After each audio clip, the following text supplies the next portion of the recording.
بسم الله والصلاة والسلام على رسول الله. في الفيديو ده هعرفك تراجع مع مين الأحياء إن شاء الله عشان تضمن فوق ال55 إن شاء الله. عذرا على المنتهزة، مش قادر لأن على امتحان أصلا. أول حاجة، المهم الفيديو ده جدا، المهم الفيديو اللي أنا شغاله ده ده على قناة دكتور محمد عامر. اسم القناة ظاهر قدامك اهو، دكتور محمد عامر، دكتور محمد عامر. مهم ان هو بيعلمك ازاي تتعامل اكنك قاعد في اللجنة في ساعتين بس. بيسيب الاسئلة الصعبة بيسيبها ويرجع لها تاني. بيعلمك ازاي تظلل البابل شيت صح. اوريدي انت عرفت، بس برضه بينبهك لكم خطأ احنا بنقع بيه في تظليل البابل شيت. في نفس الوقت بيعلمك ازاي تفكر في السؤال، وده كان في امتحان 2023 اصعب امتحان اصلا في الاحياء. وبيعلمك ازاي تستخدم كراسة المفاهيم زي ما انت شايف ده، زي ما انت شايف قدامك ازاي تستخدم كراسة المفاهيم وتجيب اسئلة بكراسة المفاهيم. بيعلم قصادك اهو البابل شيت، فبالله عليك ما تضيعش في الفيديو ده من ايدك، فيديو مهم جدا جدا، خصوصا ان هو عامل التجربة دي على اصعب امتحان، فيعلمك ازاي تفكر فيه وتجيب فيه درجة كويسة، تحسبا ان الامتحان لو لا قدر الله يجي زيه. بس ان شاء الله مستبشر خير ان امتحان الاحياء 2024 سهل جدا ان شاء الله، لان مش هيقدر يعمل حاجة تاني. كفاية انصحك بمراجعة مستر محمد صالح، مراجعة جامدة جدا، 500 سؤال، ومع مستر محمد صالح من اجمد الناس اللي بتحل احياء، لانه بيعلمك ازاي تفكر في السؤال. في نفس الوقت دي اسئلة سنين سابقة، يعني انت بتحل اهم حاجة، وانا عاوزك اصلا تهتم بالسنين السابقة اهم حاجة، عشان هتعرف منها دماغ وضع الامتحان هو بيركز عليه اصلا.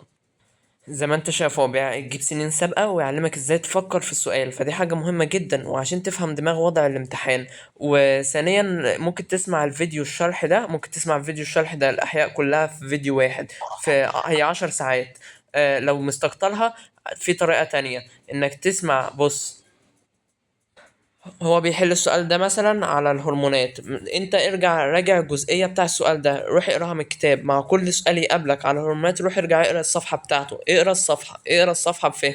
حسيت نفسك مش فاهم، هات فيديوهات دكتور احمد غريب، دكتور احمد غريب فيديوهات سريعة وبتشرح الاحياء بطريقة جامدة جدا وصور، فهتساعدك في انك تراجع المنهج بسرعة. الحتة اللي انت مش فاهمها مش تروح تسمع لي المنهج كله، يبقى مع السؤال ترجع للجزئية تقراها. حسيت نفسك مش فاهمها، هات فيديوهات دكتور احمد غريب وراجع.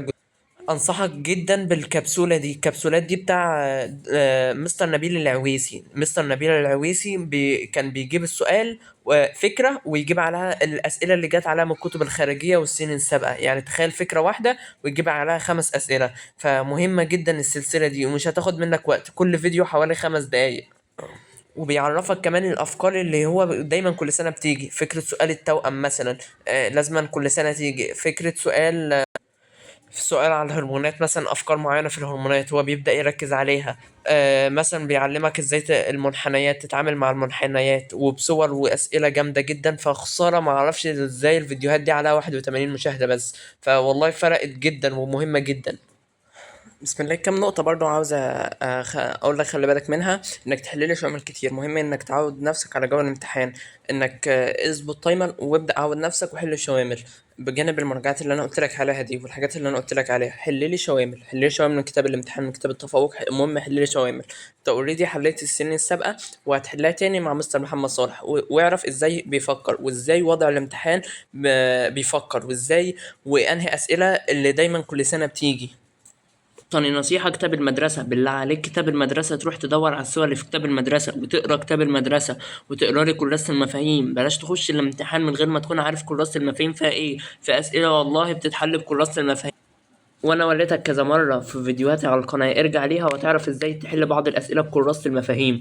فلازم تقرا لي كراسه المفاهيم. صور كتاب المدرسه في 16 سؤال، 16 سؤال، بعضهم اسئله بدرجتين، ففي حوالي 20 درجه او 22 درجه على الصور. ارجع لصور كتاب المدرسه بالله عليك واعرف ازاي تتعامل مع الصور.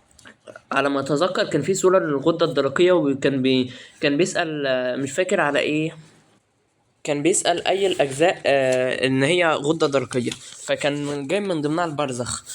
فبيسألك البرزخ غدة درقية ولا لأ. فناس كتير مش عارفة تجاوب السؤال، لأن اوريدي ما كانتش مذاكرة كتاب المدرسة. الصور بتاع كتاب المدرسة كانت واضحة جدا، في الصورة بتاع كتاب المدرسة كان عامل وحاطط على البرزخ وقايل غدة درقية، فكان واضحة جدا في كتاب المدرسة.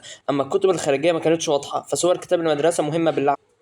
انك تعرف الشرح ده حاجة مهمة. انا كنت بهتم بالاسئلة على اكتر من الشرح، لا، مع الحل مهم عارف، بس الشرح مش لدرجة ان هو مش مهم. في ناس بتحسسك ومدرسين بيحسسوك ان الشرح مش مهم خالص، اهم حاجة حل كتير حل كتير. اعمل ايه؟ حل كتير. لا، مفيش الكلام ده. المهم تكون عارف في اسئلة مش هتعرف تحلها ولا تعرف في الامتحان الا لما تكون مذاكر جزئية الشرح كويس.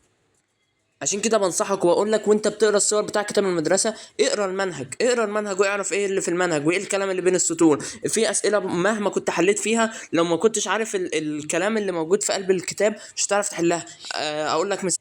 بيقول لك ماذا يحدث عند تعرض هذا المفصل للالتواء؟ كان في سؤال 2023 لما المفصل ده يلتوي. عندها كانت مكتوبه نصا كده في كتاب المدرسه. عند حدوث التواء فإنه يحدث تمزق للأربطة، فكانت واضحة جدا في كتاب المدرسة. فأنت لو عارف مهما حليت في ممكن كذا، مهما حليت ما تقابلش سؤال زي ده، ولكن أنت لو عارف النص من كتاب المدرسة إن وحافظه كويس، عند حدوث التواء للمفصل يحدث تمزق للأربطة، خلاص أنت خلصت السؤال. سؤال بدرجة أو درجتين أنت كسبته خلاص. فمعرفتك للمنهج والشرح مهمة جدا.